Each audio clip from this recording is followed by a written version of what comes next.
Right, we're back. We've got a few more bits to do. We've got Barney's going to be doing a Transit Custom. He should be doing a Discovery Sport with a parking sensor fault.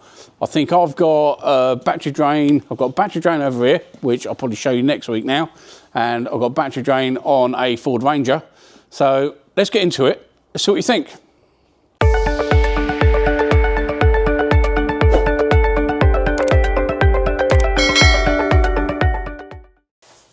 Right, we've got a 15 plate Transit in the workshop. We seem to be getting a lot of these recently. This one's come in for a couple of different things. Driver's window's not going down, and it's got brake pad wear sensor fault on it. So what I'm going to do is I'm going to get the diagram up. We're going to start on the wear sensors. I'm going to show you what kind of system we're working with and explain the testing procedure a little bit. Right, so this is the wiring diagram. So it starts up here in the body control module. This sends out our live down the sensor line and it goes straight to the rear left hand side. So it goes straight to the rear sensor, and then from here we've got our earth in the left hand front. It comes all the way down through the sensor, and then it will come out and feed the earth here as well.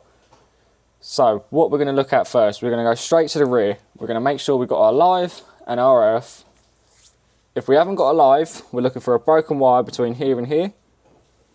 If we haven't got our earth, what we're then going to do, we're going to go to the front sensor. We're going to test on pin 2, see if we've got our earth between there and there. If we have, what we're then looking for is a broken wire between there and there. Right, so let's get the rear jacked up, get the wheel off it, and run some testing. So I've had this Ranger in. Basically, he's saying the battery keeps going flat. Booked in for a battery discharge. He got it recovered down here. The recovery man went out there, couldn't jump start it, said his jump pack won't do anything to it. We put our jump pack on it, which is a fairly big one. That wouldn't do anything. We've had it out there on charge, really got a bigger charge into it, and it was cranking for like a second, just literally whoop, and then turned itself off. Couldn't work out whether it was dropping voltage or whatever, but big jump pack and on charge. Managed to just crank it, caught literally on that first second, caught and started, so managed to get it in.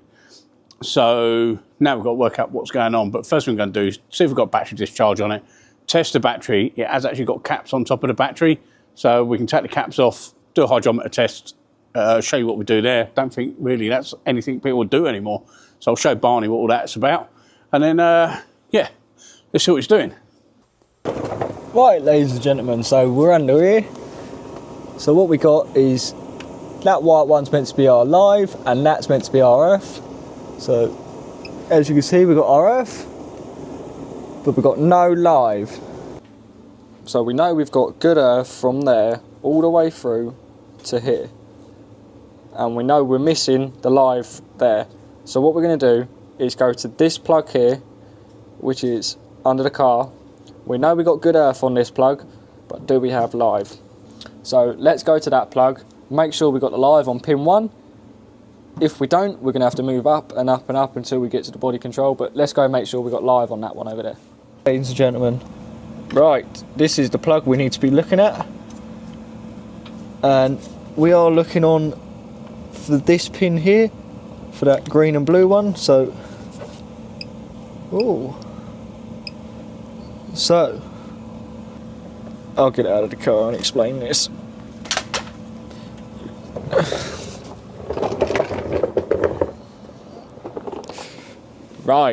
Right, so we've got the live, which means that the brake is going to be somewhere between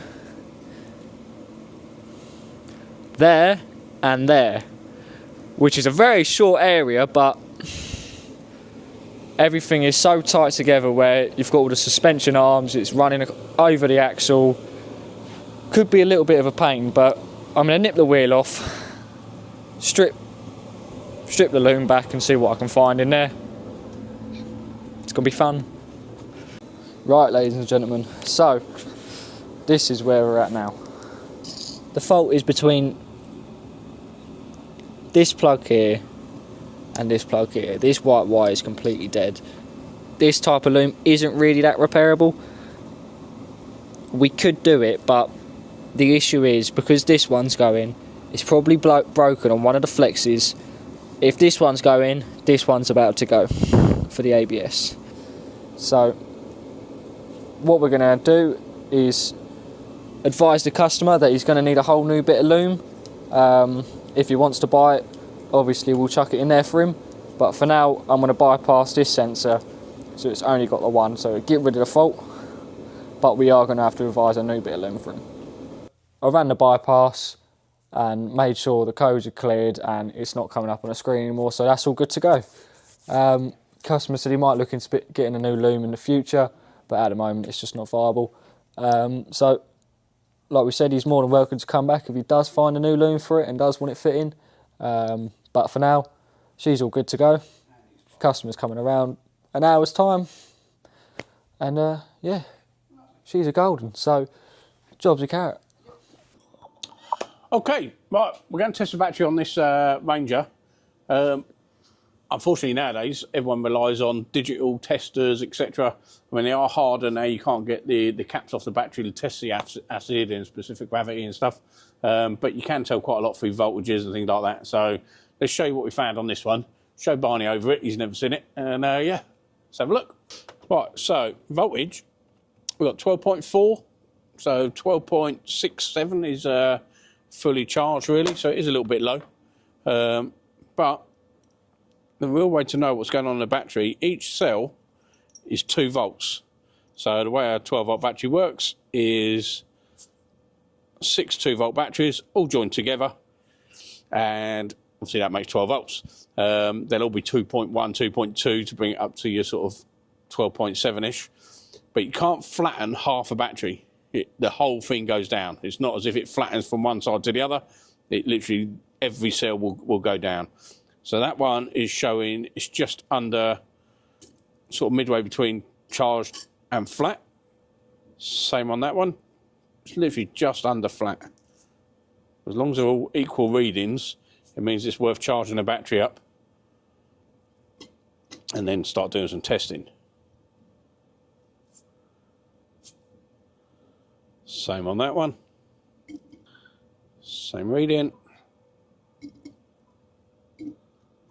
So as long as this end one is good, it means it's worth charging and getting it back up to scratch.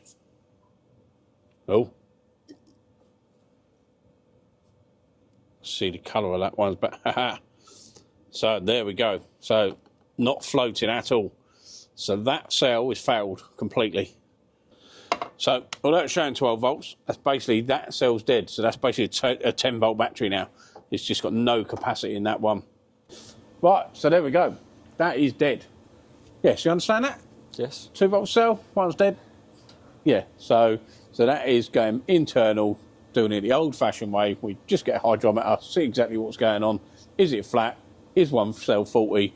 You know, what is it? So we're going to set it up on an amps meter, see if we have got any sort of discharge out of the car. If not, we're going to need a new battery. There's no way, you know, no point in doing any more testing until we've got a new battery in there, and see how we go. So could be just a simple one, isn't it? Well, could be, but it was funny starting, wasn't it? But again, because that battery's so flat, we was putting our jump pack on it, it was pulling all the voltage straight out of it because it's trying to charge itself up before it even goes into the car. So that was trying to get all the capacity out of the battery before, it was getting to the start motor now. Insta flat. So so yeah, let's check the discharge on it. Let's get all that back together. We'll go from there. Ta-da! Right, so we checked the battery drain on this Ranger. There's nothing wrong with it at all. So yeah, it is literally just down to that one cell on that battery. It's shutting it all down. Again, we don't supply batteries. Customers can get one. 3-year guarantee from wherever he buys it from. That's all good. I haven't got to live with a car for 3 years. So yeah, that's all good. So that's another one done. Get it out. Right, that's another week over. We're pretty clear now, aren't we? Pretty clear, yeah. Just waiting for loads of cars to go. Yeah, got a couple to be clear, picked up. Barney's coming in tomorrow. We started opening Friday, so Barney can start getting a bit more done, a bit more maintenance and doing some bits what need putting back together and stuff. So that's working all right. And yeah, we haven't got really a lot left over, some niggly jobs, but that's always going to happen, so that's good. This thing we're going to show you next week. This is the new Think Car AI, got all the gear on it. So yeah, when we've seen a bit more about this, we'll actually show you what it does. This actually, I will tell you something, this has got multiple screens, so you can have multiple data streams up, so you can look at your ABS, your engine, your airbag, all at the same time. So if you're looking at what's lost wheel speed signals, like we had a transit in last week, airbag, engine and ABS. Yeah. So it was because the ABS had lost wheel speed signal, that's what triggered it on. So we could have looked at that data, ABS data, engine data, all at the same time. So we're going to run through that next week. Cracking bit of kit. What I'm going to do tomorrow, I'm going to try and get Barney to do, I've watched it on Pine Hollow. He's amazing what he does. He's going to print some diagrams off. He's got a car outside, which is quite complicated. Wiring these looking through. It's only the basic earths and lives and switches to the ECU. But you're going to print it out and just mark it down, aren't you? So properly write it down what is on what pin. So that means I can always leave him to a job, even if it takes him 2 hours to run through it all, write everything down and come up to me and go, look, this is what we got, what do you think? And I might notice something what he hasn't noticed. So again, James Dillon was amazing at talking about this sort of stuff, where if you're just testing it, you go, yeah, I've got 12 volt there, got this there, got that there, got there. Then the phone rings, then somebody speaks to you, and you go back and say, oh, no, there's no 12 volt there now, or something's changed. You think to yourself, did I miss that? Don't remember it right? But if you've written it down on every pin what you've tested, at least you ain't going to forget, or you'll know whether it has changed, won't you? Yeah, it saves fighting losing battle when you get to the end of it and then half of it's different. Yeah, so just write everything down. So you're going to get full diagram up, mark down what parts he wants to test, main lives in, switch lives in, things like that, and then we can evaluate it from there. So yeah, get all that done. He'll could do that tomorrow. We'll show that on next week's video. And then, yeah, hopefully you'll like that, because it's quite a nice way of testing if you've got time. So, yeah, can run through that, can't you? Yeah, there's no pressure. No, unfortunately, it's outside and it's cold. But that's why he's doing it on Friday night, doing it. I've taken a heater outside. It'll warm the world up. So that's all good. So, yeah, if you can drop the likes, subscribe, notification bell, all that gubbins. And we will see you next week, and you can show them whether you fixed it or not, can't you? Oh, there's no issue about that. It's still not going to run. Oh, mate, he's booked it in. Twin axle, massive camper thing, non-start. Can you fix it? Yeah, no problem. Shouldn't be an issue. Brings it in. Oh, yeah, I took the engine out of this 3 years ago. I've had everything rebuilt on it. I've put it all back together. So when did it run last? Well, when I took the engine out. Put crank seals in it and cam belt kits on it and... But we can't talk to it. Can't talk to the ECU, so let's get that communicating. But it's a job which you'll find out whether you should have booked it in or not. Right, but I had a completely different story down the phone. Down the phone is, yeah, I live in it, and we moved it recently, and it was all good. Yeah, towed it. Now it's not running. I was like, what? Okay, Yeah, that sounds fine. And he turns up, gives the real story, really ruins the day. We had to move about 12 cars just to get it into a spot. But it's here. Barney can work on it, so we'll show that next week. So thanks so much. We'll see you then. Ta-da! Ta-da!